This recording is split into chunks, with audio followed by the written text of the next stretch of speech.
If you're shopping for your first performance saloon or performance BMW, I bet you've got one eye on the E46 M3.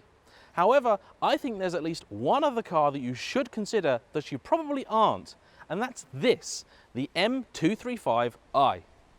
The E46 M3, of course, is the car that everybody wants, but it's not perfect.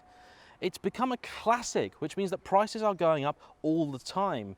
The days of a decent, honest, and reliable example at £7,000 or £8,000 are long gone and probably will never come back.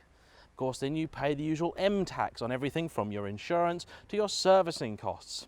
And they are not the most reliable car in the world. Most of them do get used, and a lot of them get used very hard. And that means that in addition to the well-known existing problems like subframe cracking and Vanos failures, you have new things to consider, like head gasket failure or rod bearing failure. And if you're trying to run a car on a reasonable budget, that means they can be a little unappealing. And let's pretend for a minute that you can't just jump to an E92. Again, perhaps insurance is too much for you, or the car's a little bit too expensive, or just not what you want, or you want something that's a little bit more economical. Well, I think the next best thing could be this. The 2 Series replaced the 1 Series Coupe in BMW's lineup and allowed them to play a little bit more with the design and move the car slightly more upmarket. In fact, here in Melbourne red, this M235i looks stunning. The front grille is nice and angular, inspired, I think, by the 1M Coupe's design, and it has a lot of presence for an entry-level car. And despite the fact that it is an entry-level car in BMW's lineup, the ingredients are classic BM. You have a 3-litre turbocharged straight-six engine driving the rear wheels only. In this particular car, you also have an automatic gearbox in the middle. In terms of firepower, this engine produces 326 horsepower and 330 pound-foot of torque over a very wide rev range and from very low down. In fact, this car also weighs significantly less than the old E46 M3, meaning the power-to-weight ratio is effectively the same.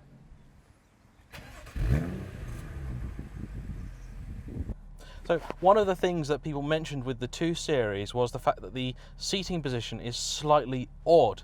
And I've never been in one of these before, and actually when you sit in it you can really feel it. So the seat has been basically twisted slightly and brought in, the idea being that this is improving the safety of the car because it wasn't good enough with the seat in the correct position, as it were. So basically it does feel very much like my feet are forced over to the side of the footwell when actually there's loads of room down here. So it is a bit odd, my feet are kind of kinked over. Very odd sensation. So let's take this out for a drive.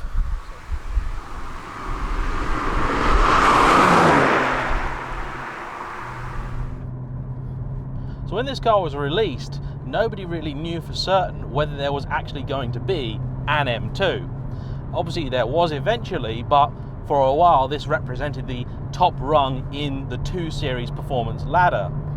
Now, compared to a full-fat M car, there's a couple of items that it's missing. First being a manic special engine, but in truth the engine in the M2 isn't particularly special either, certainly not compared to that in the M3, 4, 5 and 6. And the other thing that it's missing is a proper limited slip diff. This does with an electronic item. It also has relatively small rear tyres. They're only 245 section in width, but I'm told this is the only 2 Series available, or it's the lowest 2 Series available with a staggered setup. All the others have square setup tyres. Driving this car in traffic at reasonably normal speeds, you do genuinely feel the benefit of the larger engine compared to something like the Mercedes A45. Now that might sound odd, but actually it's when you're in normal driving situations that I think having the larger engine makes a much bigger difference. With the A45, smaller capacity, very highly turbocharged engines, when you're on the boil, the performance difference isn't really that great. What really changes though is, of course, the response that the car has when the turbo isn't spinning. In this car, you put your foot down at any RPM and you've got instant response. This is not something I could say for the equivalent Mercedes. It's a very silky smooth engine. This gearbox is great too. It may be an 8-speed auto box rather than a dual clutch box, but it shows why BMW are moving away from dual clutch technology. This is very, very smooth, very, very nice to use, and when you're shifting manually, changes very, very fast and slickly, even when you're not fully on it. In fact, there aren't many cars left in the BMW range that still have dual clutch boxes, and within a few years, those are going to be phased out as well. And I can totally understand why.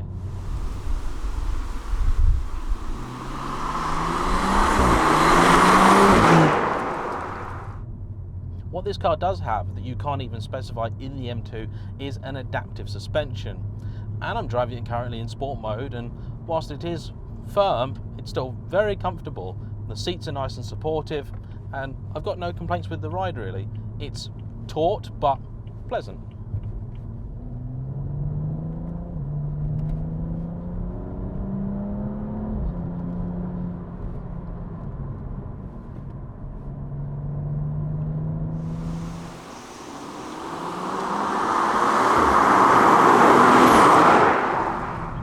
It's quite like the M4, the way the engine goes. You can just ride off the mid-range. Yeah, I'll tell you. And, no. And the traction control is good enough. Oh, you idiot.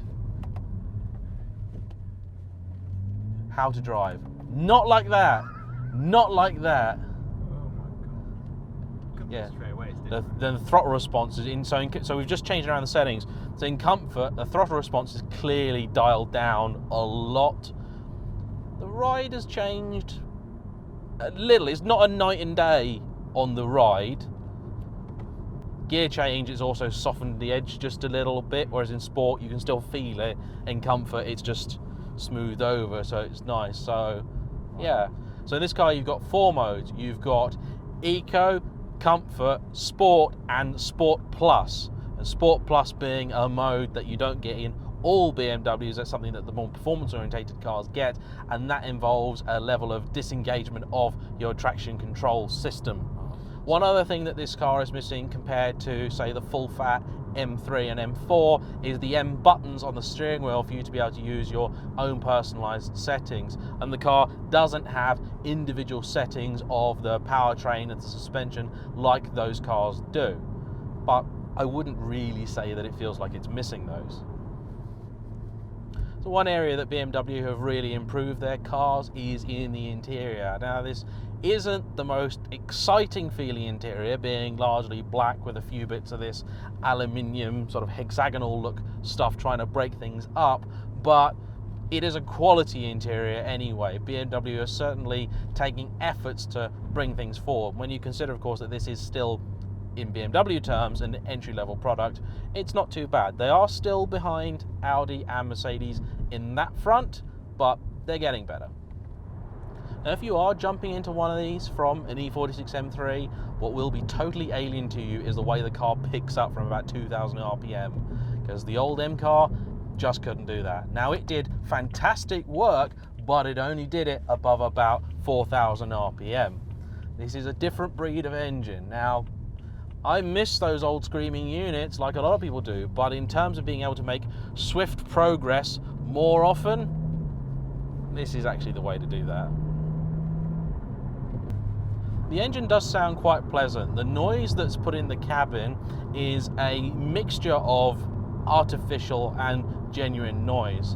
So in the 235i, you have some noise being generated by the speakers. I'm told that's mostly the turbo type sound, but there is also a pipe that connects from the airbox to the cabin somewhere, and that's where the engine noises come from. So although it's not necessarily a genuine level of noise in here, it is a real sound really made by the engine. In fact, I believe even McLaren use a similar setup on their cars because they were criticised as being a little bit too quiet.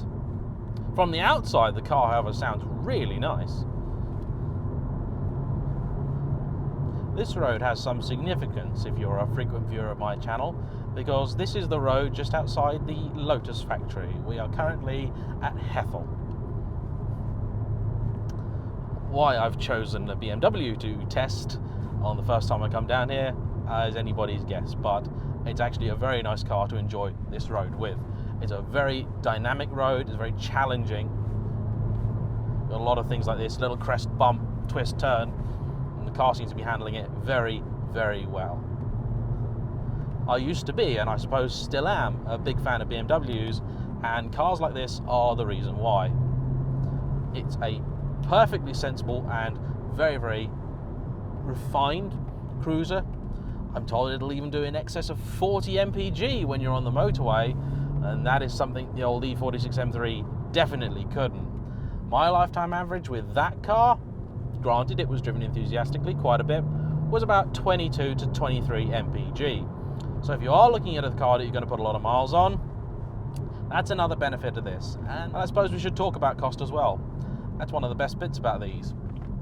They're now available from as little as about £20,000, and they're not that old, which means you can still find plenty of examples with factory warranty, factory service plans, and of course you can get extended warranties. So if you're worried about unsuspected service costs or maintenance issues, that's all sorted. In fact, in the 3 years and 51,000 miles that the owner of this car has had it, he's had only 2 minor problems. One related to the heating system, and the other one was the exhaust. So the valve and the exhaust packed up. Neither of those, of course, are hideously terrible issues that are going to stop you getting anywhere, and I'd say that's pretty good. Overall, I really like this car. If you're considering a performance saloon, don't discount this.